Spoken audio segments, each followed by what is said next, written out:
Ahoy there, YouTube! CaptainGavlan here, with part 15 of the Shadowrun Returns Let's Play. In the last episode, we had just narrowly escaped from Telestrain security, and now we are dressing up as a janitor in order to impress Eric Silverstar and see if we can get him to give us a sample of Project Ageis. So now that we are... Whoa, that is a pretty snazzy looking janitor. Oh, never mind. Thought it was a suit. I can see the plumber little name card thing, though.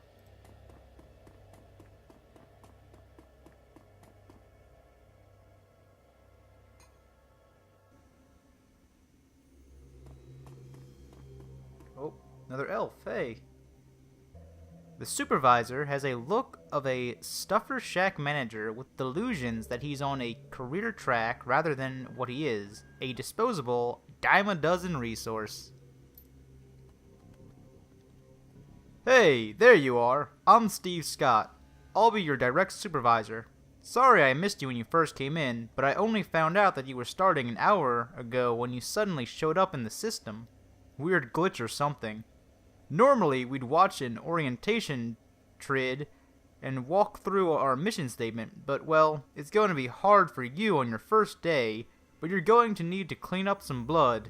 Maybe a lot. Cleaning up other people's messes is what I do. You'll have your hands full. There was some sort of break-in last night. Some people were, just get things cleaned up on this floor. And listen, people are going to be on edge today. So try to stay invisible, and don't get into any trouble. Otherwise, they're gonna call me, and I'm going to have to reprimand you and put a note in your file. Straighten up the floor and stay out of trouble. Got it? I hope they get whoever did this. Only a fool would attack a Telestrain corporate office and think they can get away with it. Start heading from room to room and clean what needs cleaning. Good luck, and welcome to Telestrain. Alright, before we can get to Silver, we gotta suck up to that dude. Oh, who's he? Dude just appears out of nowhere. What can I do for you? I need to get upstairs. My supervisor said there's more cleaning to do. The top floor may only be accessed with the express authorization of Eric Silverstar, our VP of Security. You can head to the lower floors if your supervisor wants. Okay, well I better get back to it.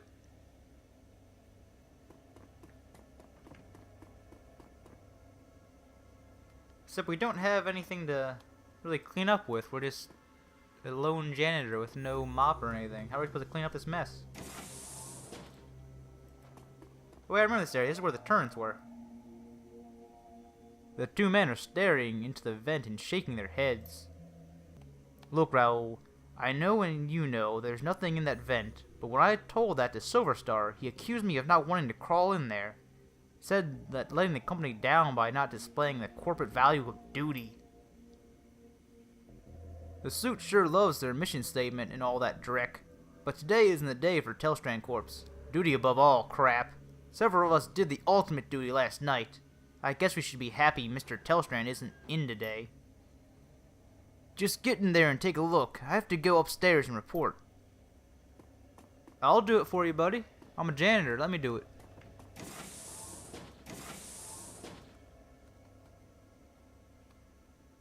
A filthy guard is looking into an open vent. He is clearly not enjoying the idea of climbing back into the duct.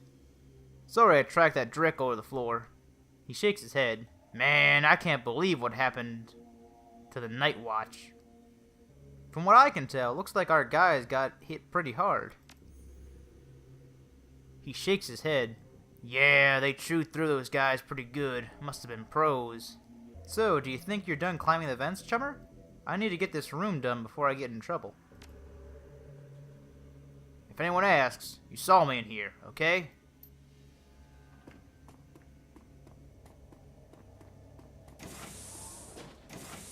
Alright, let's break into this vent, or I guess this control panel. Matrix emergency power junction. Install comlink. The access panel comes off with a quiet pop and you place a chip inside. Was that the mission, or do I gotta do that in every single room? Probably. Let's just check out the other rooms. Oh, there's him, and this is where we hacked in. Although I probably need him out if I want to put a comm link there. As the Telestrain tech jockey turns to speak, you notice a panel has been removed from one of the LAN rack just behind me. Thanks for coming. Can you believe it? Silverstar is calling it an intrusion, but I know the aftermath of a Shadowrunner when I see it. Start over in the corner and make sure you don't get any solvents on my server.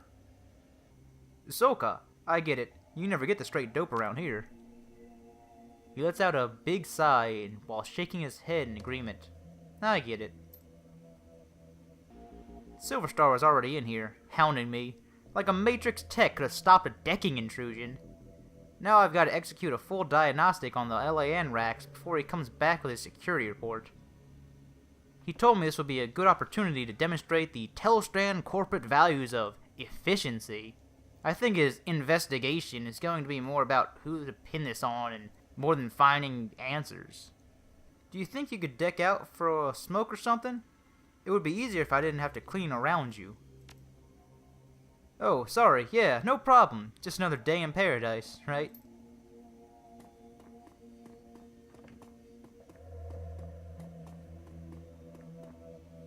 So it looks like Telestrain hires a bunch of elves, and that snow globe thing said it was from Telestrain, or from the elves' kingdom. Matrix emergency power junction. Remove access panel from panel and place a comm link. Access panel comes off with a quiet pop and you place the chip inside.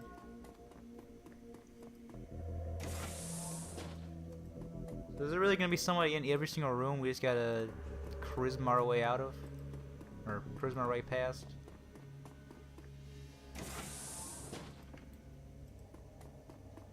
Although I think this is the last room unless they want me to go all the way back to the entrance. I have to say, at this point, it's not looking good. I don't know how it happened. Nevertheless, our records show this terminal was left unsecured in direct contravention of Telestrain corporate policy. You failed in your duty. I know it's duty above all else, for the security types, but I am the victim here, I swear. Perhaps when Mr. Silverstar gets his next promotion, that will become a value for your data pushers as well. Right now it seems your value is clock out early and ignore my responsibilities. Don't go anywhere. I need to make this report to Eric.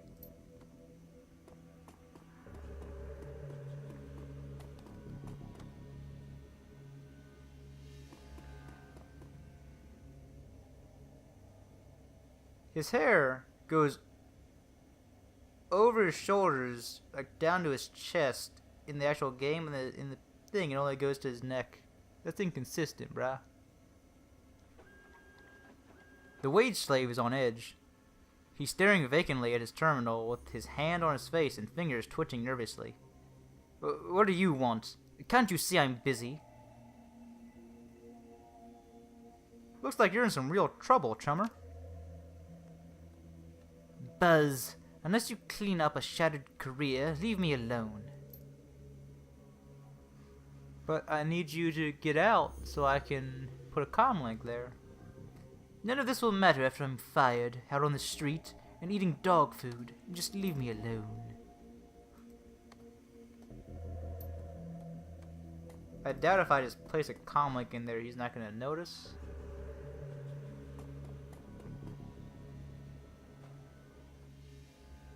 It would only take a few moments to install a chip, but perhaps it's not wisest course of action while, someone's watching me.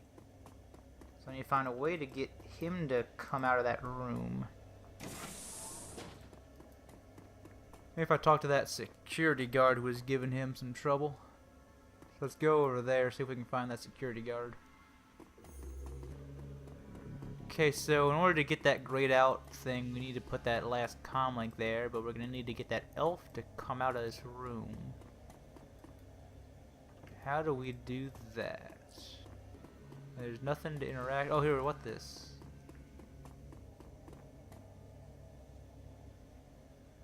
The open panel is a rat's nest of cables and half-disabled hardware. Some of it's loose. Take some LAN parts. Okay, so maybe if we give that to him, he'll be happy for some reason.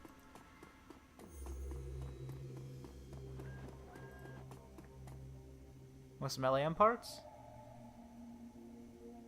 I might have just a thing to help you out. He shakes his head. I doubt it. You know the guy who said life isn't fair? He was talking about me. Heh, me too. I used to be in the accounting a few floors up. A few too many drinks at a Christmas party, and look at me now. I mean, I don't want this to happen. I mean, hell, who would? Scary's bullying you, but I can make it look like your terminal was tampered with, and no one would ever be the wiser. You're right. There is no reason I should let security push me around. He steals himself. Just do it quick.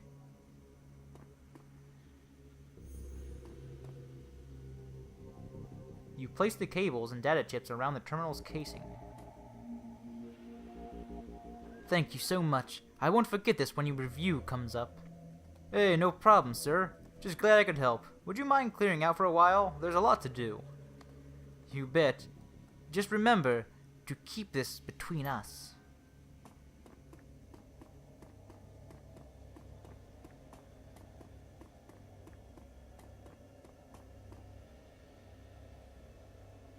This is the last comm link. Now the security guard should talk to us. Place the comm link. Quiet pop. Gets karma.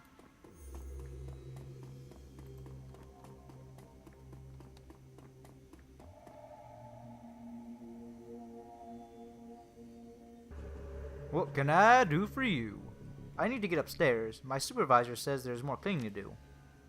Top floor may only be accessed with the express authorization of Eric Silverstar, our VP of Security.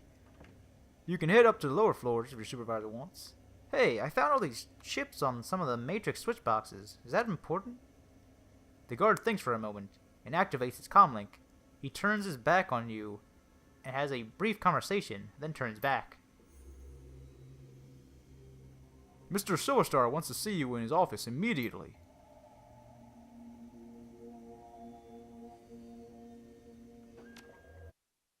Collecting the sample.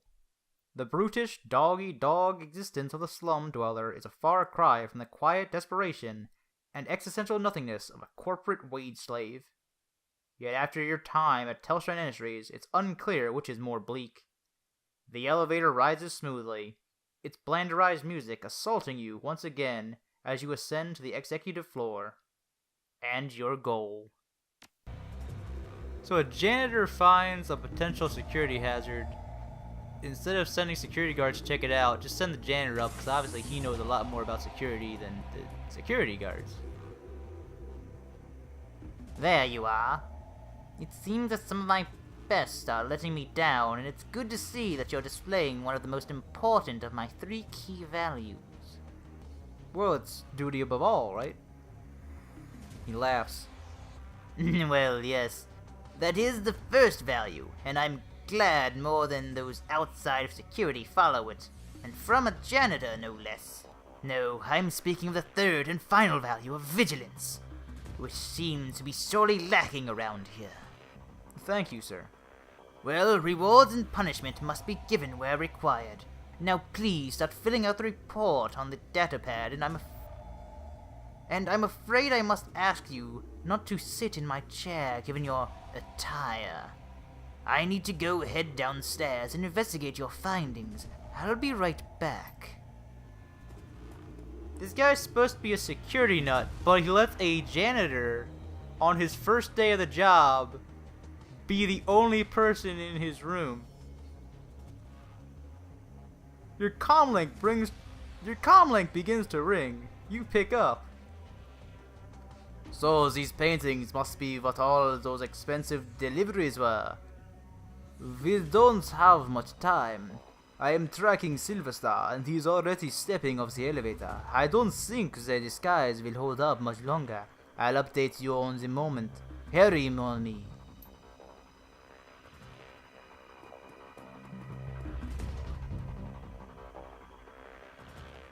The painting is of a small lighthouse.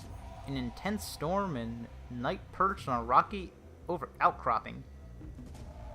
Its light stabs out into the darkness. The plaque reads, Vigilance. Oh, okay. Vigilance was the third. Independence. The painting shows a wild mountain landscape with clouds ringing softly peaks. The plaque reads, Independence. What was the first one again? Vigilance? No, the third one was Vigilance. This is a photorealistic painting of 5 massive harvesters in Telestrain colors in a staggered formation cutting a swath across a rippled field of wheat. The plaque reads, Unity. That wasn't it. Depicted as a clock tower on a train station, and downstairs portrait tire plaque reads Efficiency. That might have been it. Let's just see what this one is though. The show of profile of 3 elves in Telestrain security uniforms looking upwards and flying Telestrain. The plaque reads Duty. Push. Frame clock is placed in the painting slides into the wall. So the third one was Vigilance. What was the second one? We got Independence. I think Efficiency. Unity. Yeah, I think it was Efficiency. Let's try Efficiency.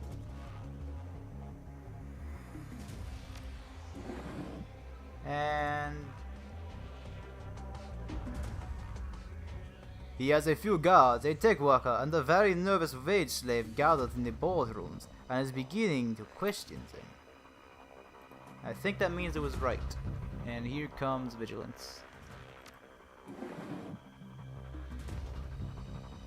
The painting slides back into the wall.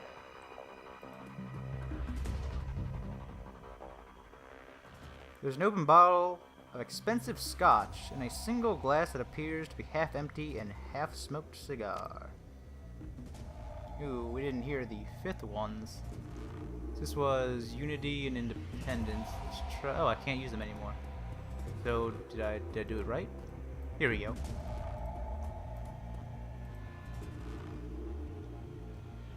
There is a safe that has a large DNA scanner on the front, most likely keyed to Mr. Silverstar. Is that not it?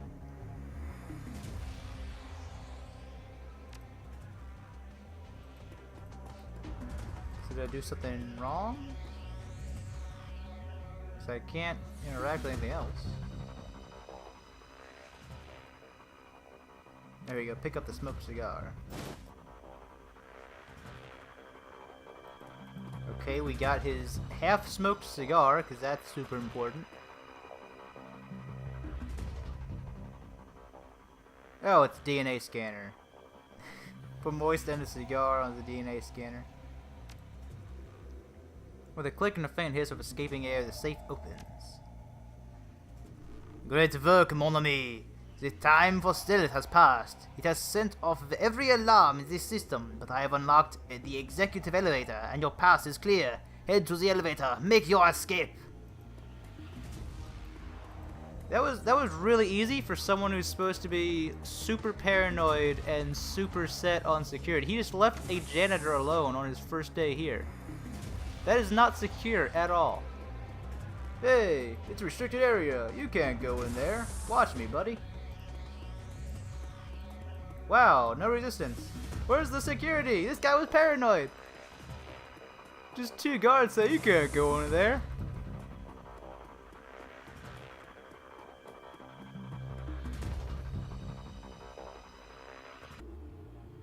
Detective McCluskey stands smirking, surrounded by armed and twitchy Lone Star officers. Good morning, moron. Good morning, Detective McCluskey. It's a fine day for police corruption, isn't it? The smirk broadens. That's right, dummy. Keep flapping your jaw. That sort of thing will be perfect where you're going. Mr. Telestrain wants to meet you in person. He wants to chat about last night's fun and game. You can come along quietly, or you can meet me in a body bag. He smiled wolfishly. Come on, direct for brains. Make the wrong choice. He wants me to make the wrong choice, but I literally can't make the wrong choice. I want to make the wrong choice. Let's get this over with. I have things to do. Damn, I was hoping to be able to bring you in feet first. The estate. From the floor of the Lone Star Cruiser, you watch the tops of the downtown corridor's office buildings disappear, replaced by the gray overcast over the I-90 bridge. The nylon restraints binding your wrists and ankles, along with McCluskey's whistling to the radio, make for an unpleasant ride. A half hour later, the cruiser hits a whispering smooth patch of road and a magnificent mansion fills your view. Its design, a blend of old-world finery and elvish grace. The car pulls to an abrupt halt, and you're dragged onto the driveway where McCluskey pulls a nasty-looking knife and cuts your bands. You look up to see you're surrounded by a squad of green-clad ghosts, special force troops from the Terringe. Massaging the feeling back into your numb extremities, you prepare to meet with the man himself, James Telestrain III.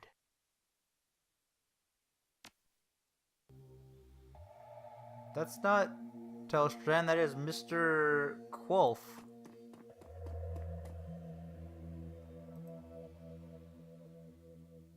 The fussy elf with the air of Victorian butler studies you from toe to the tips of your pointed ears before he speaks. Mr. Telestrain is expecting you. You will find him in his office.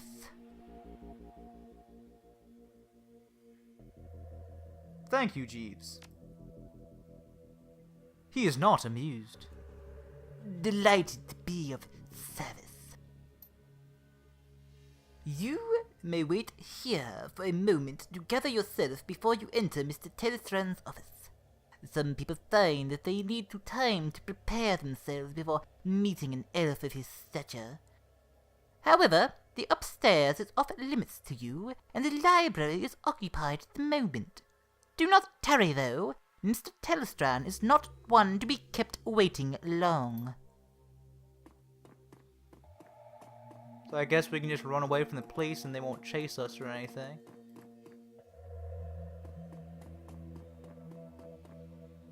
Oh, is that him? Nope, that is Algernon. Pretty cool getup. Who's you, man? There's a twinkle in Algernon's eye that wasn't there when you spoke at the Seamstresses Union. I never remember speaking to this person at the Seamstresses Union. It is good to see you again. There is much to do. The hell are you doing here? I am doing what I do, Conduit, providing those in need with the tools they require. Seek me out after you've spoken to James Telestrain. Perhaps I can be of service again.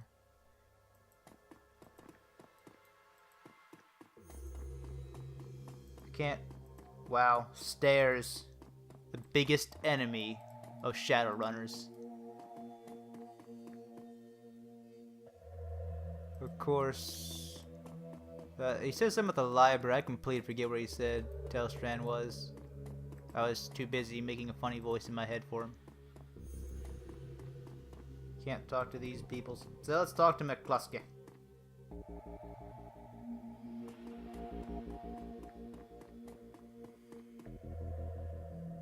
Come on, McCluskey, talk. McCluskey smirks. Want some advice, moron? Of course you know. You're a Shadowrunner and you live by your own rules, don't you? I suggest you keep your smart-ass remarks to yourself this time, Elf. Mr. Telestrain isn't some street meat you can impress or intimidate. He's the brains behind the thrones of Telestrain, and one of the richest men in Seattle. Should I be impressed? He smirks even bigger. No, you go right in there and keep talking trash. That's what work out fine for you, direct for brains. You got no money and you got no power. So what do you got?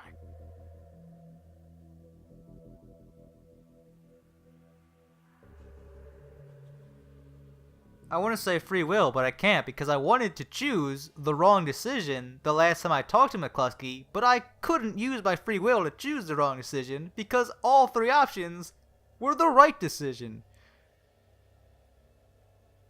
So I guess honor, but even then all I've been doing is going for the money this whole time, so I can't really say honor. And my character has not eaten anything this entire time, so how do I have indigestion? I guess I have indigestion, that's why my character hasn't been eating. So, I got indigestion, Mac. You're dumber than I thought. Enjoy your chat. I'll dispose of your body later. Alright, we're gonna be on a quest to find Mr. Telestrain now, because I can't use the stairs. Shadowrunners just, I guess, can't use stairs. They don't know how. Can I use these stairs? No, I can't use those stairs. I can't use these stairs. Algernon says nothing. This door doesn't do anything. There's no marker there. Maybe I gotta go this way. No, that doesn't look right. We'll go this way, see what happens. You're not going anywhere. Okay, I literally can't go that way. So I was right, I don't have any free will. Good thing I didn't choose that answer. That would've made me look stupid.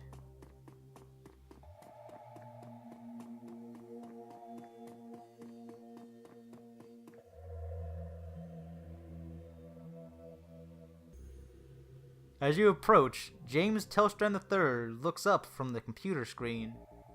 Built into the surface of his desk and assesses you.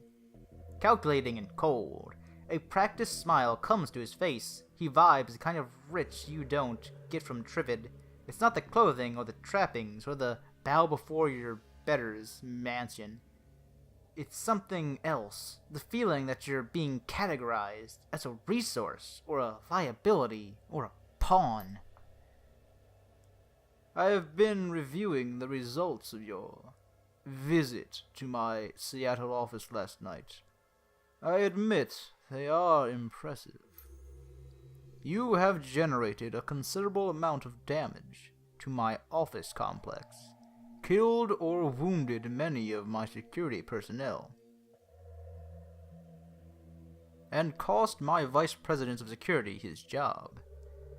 In 24 hours, you have accumulated quite the bill with me, sir. How do you intend to settle our debt? Would you take a check? I understand humor. I do not appreciate it, but I understand its uses. Yours was not a good use of humor, however. It's neither charmed me, disarmed the tension, or infuriated me to the point of providing you with a quick death. Before you attempt any more of your lowbrow monkey shines, I will lay out your tactical situation. You have one piece of information which you might use as a bargaining chip in the little time you have left to live. Why you took what you took. I am interested to know why you and your team of criminals fought your way through my security teams, up to my private office to access the Matrix and uncover the location of a simple research project. It goes like this. Your half-brother, Sam Watts, hired me to find his own killer. He had a dead man's switch when I found the killer. I get paid. You impress me, sir. My father's bastards are intentionally not well known, even to themselves. Nevertheless, I fail to see the connection between this Sam Watts' death and a raid on one of my office buildings. There's no connection between the research project and the dead man I am aware of. Sam was killed by your half-sister Jessica. Jessica is protecting a giant bug. Aegis kills giant bugs. Kill the bugs, kill Jessica, get paid. I find your bluntness somehow refreshing. He touches a button on his desk. Mr. Quoth, please ask my daughter to join us. Well, that's the girl we saved, so we're not gonna die.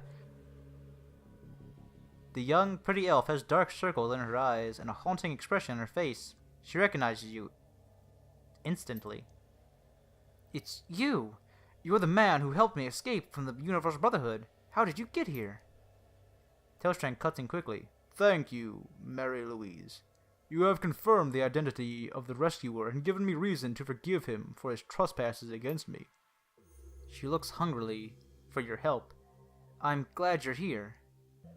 Glad to see you got out okay, Marie Louise. I'm not okay. I can't sleep at all. I'm afraid that this is a dream and that I'll wake up there and still be there with the bugs. You can relax, Marie Louise. You are safe. It's over. No, it won't be over until they're all dead. She shudders. You didn't see them. You don't understand. You and those men, you flew in here. All you do is talk. It's just like you to form a committee, Father. I knew someone had to take action. That's why I got Harkeen involved. The already cold exterior of James Telestrain III turns to ice. I see. It was you and your crippled little friend who leaked Aegis to this man. We will speak of it later, in private. Now then, Conduit, there are people I wish you to meet. The committee my daughter alluded to. This is a rare opportunity for a man of the streets such as yourself. I urge you to behave. We'll adjourn to the library. I would be delighted. I don't know if that is sarcasm or not. Just behave.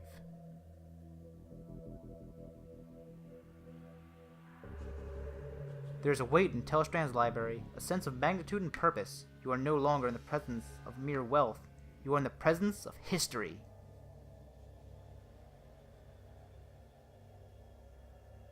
Alright, but this is getting a little bit long for this episode, so before we make history, we will end the video here for part 15.